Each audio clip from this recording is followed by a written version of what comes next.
భర్త కోరికలను గౌరవించాలి. భర్త బంధువులతో స్నేహంగా ఉండాలి. భర్త పాటించే వ్రతాలు, నియమాలు తానే కూడా పాటించాలి. ధర్మపరమైన స్త్రీ తన ఇంటిని శుభ్రంగా ఉంచాలి. ఇల్లు ఊడ్చి, పూత పూసి, మగ్గులు అంటే రంగవల్లులు వెయ్యాలి. శుభ్రమైన బట్టలు ధరించాలి. అలంకారాలు ధరించాలి.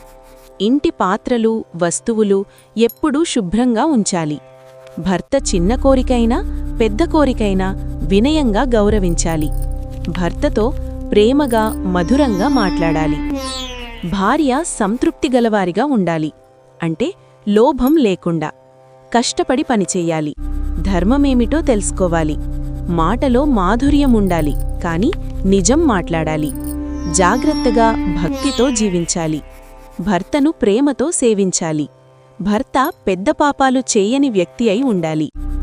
ఒక స్త్రీ తన భర్తను లార్డ్ విష్ణుగా భావించి సేవిస్తే ఆమె గాడెస్ లక్ష్మీలాగా భక్తితో ఉంటే భర్తతో కలిసి వైకుంఠంలో ఆనందంగా జీవిస్తుందని చెప్పబడింది.